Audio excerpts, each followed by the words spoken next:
పరమందు సింహాసనాసీనుడైన దేవాది దేవునికి నా హృదయపూర్వక వందనములు, స్తుతులు, స్తోత్రములు సమర్పించుకుంటున్నాను. అందరికీ శుభోదయం. ఇది నా మహోన్నతుడైన దేవాది దేవుడు నీకు అనుగ్రహించిన వాక్కు.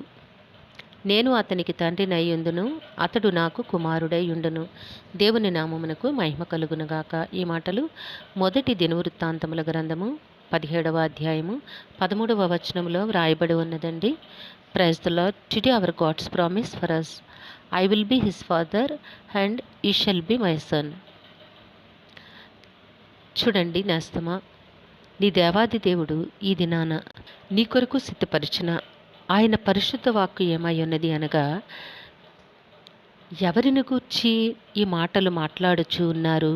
ఈ కాంటెక్స్ట్లో మనం చూసినట్లయితే దావీదుతో తన కుమారుని గూర్చి దేవుడు పలుకుచున్న మాటలు ఎంత స్పష్టంగా దేవాది దేవుడు చెప్తూ ఉన్నారో చూడండి. నీకు నేను సంతతిని కలుగు చేస్తాను అని చెప్పిన దేవుడు అంటున్నారన్నమాట. ఏమిటంటే, అతనికి నేను తండ్రినై ఉంటాను, అతడు నాకు కుమారుడై ఉంటారు. నీకంటే ముందుగా ఉన్నవానికి నా కృపను నేను చూపక మానినట్లు అతనికి నేను నా కృపను చూపక మానను. చూడండి నేస్తమా, నీ జీవితంలో నీ బిడ్డ కొరకు దేవాది దేవుడు ఇట్టి మాటను పలుకుచున్నారు అని నీవు నమ్మగలవా? నమ్మి తీరాలి. ఎందుకంటే నీవు దేవుని యందలి భయభక్తులు కలిగిన వానివైతే, దేవుని చిత్తములో అడుగులు వేస్తున్నట్లయితే, నీ బిడ్డకి దేవుడు ఇవ్వబోయే ఆశీర్వాదం ఇదే. ఎంత ఉన్నతమైన ఆశీర్వాదమో చూసారా?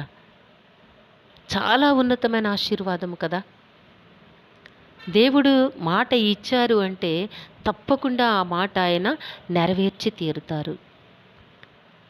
పుట్టబోయే బిడ్డ కొరకు ఎవరైనా మీకు తెలిసిన వాళ్ళు వచ్చి, మీకు బిడ్డలు పుట్టకుండానే, మీకు బిడ్డలు పుట్టిన తర్వాత మీ పిల్లలకి నేను ఇంత ఆస్తి రాస్తాను, లేకపోతే నేను ఉద్యోగం ఇస్తాను, లేకపోతే వారికి ఈ మంచి పనిని నేను చేస్తాను అని చెప్తే మీరు ఎంత సంతోషిస్తారండి?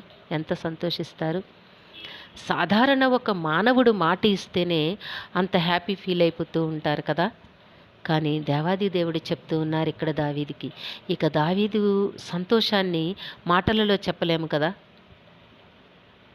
ఎందుకు దేవుడు ఇంత ఉన్నతమైన వాగ్దానాలు ఇచ్చారు అంటే, దావీదును తన హృదయానుసారుడు అని దేవుడు చెప్పారు. అంటే దేవుడు తన చిత్తములో ఒకరు ఏ విధముగా బ్రతకాలి అని దేవుని సంకల్పమై ఉందో అట్టి రీతిగా ఆయన ఆజ్ఞానుసారముగా జీవించుటలో దావీదు చాలా ఉన్నతమైన స్థానమందు ఉన్నారు. కాబట్టి దావీదుని దేవుడు అంతగా ప్రేమించారన్నమాట. ప్రేమించి నీ గర్భాన పుట్టనయ్యన్న నీ బిడ్డకి ఇట్టి స్థితినిస్తాను అని చెప్తూ ఉన్నారు. నేస్తమా, నీ బిడ్డల కొరకు నీవు నీతిమంతునిగా బ్రతకాలి.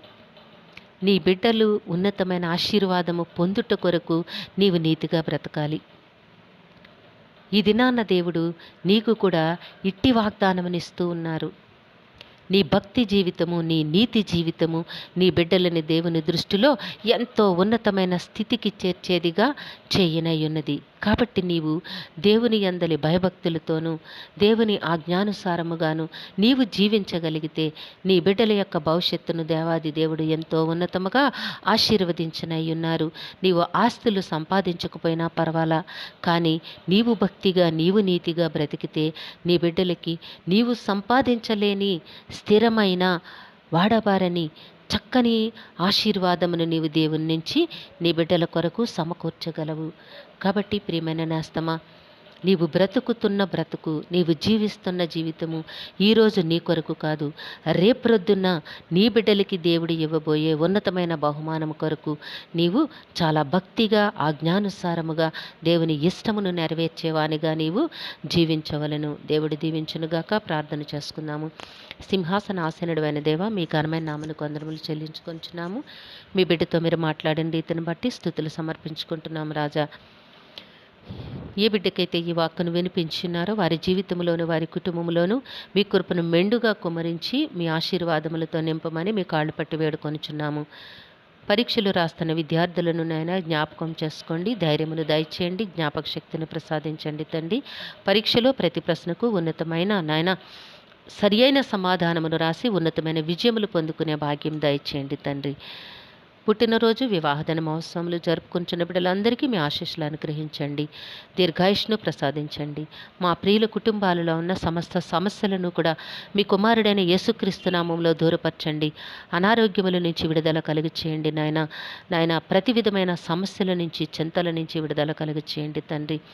మీ కృపతో నాయన వారిని నింపి జీవింపచేయమని సమస్తమును మీ కృపా హస్తములకు అప్పగించుకుంటూ ఈ స్థుతియు ప్రార్థనయు మా రక్షకుడును మీ ప్రియ కుమారుడైన యేసుక్రీస్తు నామం పేరట అడిగి వేడుకొనుచున్నాము తండ్రి. ఆమెన్. జీవాధిపతి అయిన దేవుడు మీ కుటుంబ జీవితంలో అనేకమైన ఆశీర్వాదములు అనుగ్రహించి మిమ్మును ఆయన నామ మహిమ కొరకు జీవింపచేయునుగాక. Amen, amen, amen.